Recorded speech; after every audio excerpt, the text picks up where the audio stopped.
పోలీసులు ఉక్కుపాదం మోపుతున్న డ్రగ్స్ దందా మాత్రం ఆగడం లేదు. ఏదో ఒక రూపంలో గంజాయి మత్తు పదార్థాలను కొందరు విక్రయిస్తూనే ఉన్నారు. హయత్ నగర్ పోలీసులు, ఎల్బీ నగర్ ఎస్ఓటీ పోలీసులు సంయుక్తంగా దాడులు చేసి శుభోదయం కాలనీలో గంజాయి చాక్లెట్లు, నిషేధిత గుట్కా ప్యాకెట్లు పట్టుకున్నారు. 2 నిందితులను పోలీసులు అరెస్ట్ చేశారు. వారి వద్ద నుంచి 10 గంజాయి ప్యాకెట్లు, 40,000 విలువైన నిషేధిత పొగాకు ఉత్పత్తులను స్వాధీనం చేసుకున్నారు.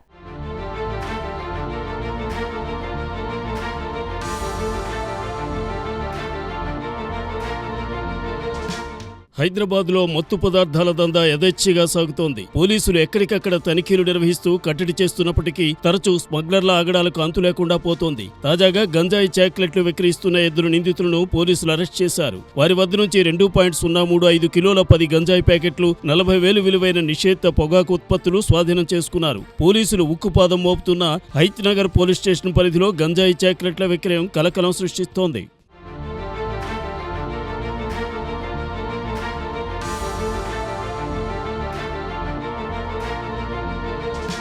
యాదాద్రి భువనగిరి జిల్లా సంస్థాన్ నారాయణపురం మండలం పుట్టపాక గ్రామానికి చెందిన గుండు శేఖర్ హయత్ నగర్లోని శుభోదయ కాలనీలో కుటుంబ సభ్యులతో కలిసి నివాసం ఉంటున్నాడు. కుంట్లూరు రోడ్లో దుర్గా భవానీ ట్రేడర్స్ నిర్వహిస్తున్నాడు. శేఖర్ కు బీహార్కు చెందిన రిషిశంకర్ మిశ్రా అలియాస్ గుడ్డు నిషేధిత పొగాకు ఉత్పత్తులు, గంజాయి చాక్లెట్లను సరఫరా చేస్తున్నాడు. గంజాయి చాక్లెట్లు విక్రయిస్తున్నారన్న పక్కా సమాచారంతో పోలీసులు దాడులు నిర్వహించారు. వారి వద్ద నుంచి 7 మీనార్ వట్టి అనే లేబుల్ కలిగిన 9 ప్యాకెట్ల గంజాయి చాక్లెట్లు, చార్మినార్ గోల్డ్ మురక్క అనే లేబుల్ కలిగిన 10 ప్యాకెట్లలో 2.035 కిలోల గంజాయి, 40,000 విలువైన నిషేధిత పొగాకు ఉత్పత్తులను పోలీసులు స్వాధీనం చేసుకున్నారు.